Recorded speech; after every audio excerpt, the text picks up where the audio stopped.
В этом ролике хочу рассказать о подставке на костровище, которую не я изобрел. Ну вот эта вот сама идея, это моя. Смотрите. Вот подставка. Подставка под приготовление пищи. Только что вскипятил чайничек. Вот этот щиток. Сейчас покажу я его. Этот щиток.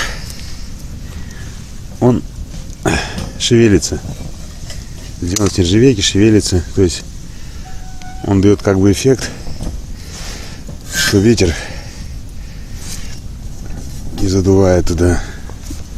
Ветер не задувает, и когда барбекю что-нибудь жаришь, дрова длинные, например, сковородка или барбекю, то вот это вот так оттягивается, и как бы ручка не горит, не жгется, если снизу дрова большие.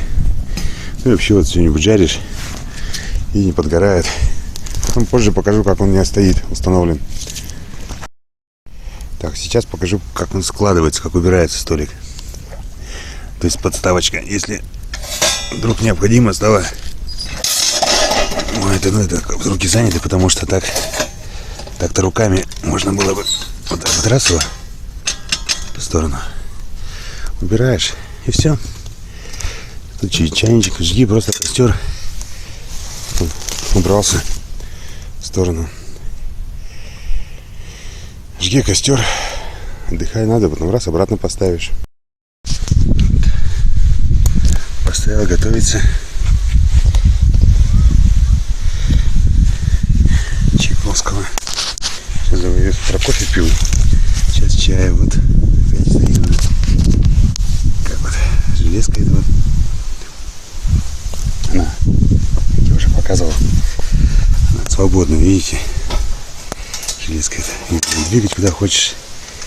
То есть конструкция устойчивая очень. Не обязательно, что с этой стороны, с любой стороны можно ставить, где удобно. Я же говорил, что крышка для того, чтобы сковородочку на барбекюшку ставишь, чтобы ручка не горела. Она с нержавейки сделана. Иначе углерод быстро отгорает и портится, а нержавейка она получше. Ну все. Сворачиваю подставочку. Смотрите, как делается она. Чайник убираем. Просто поднимаю ее. И видите, что осталось? Арматурка заколоченная. Эта штука сама дело так складывается. Сложилась арматурку, это я топором заколачивал. Вот она, длина ее. Арматурка немножко заточенная. Вот, все.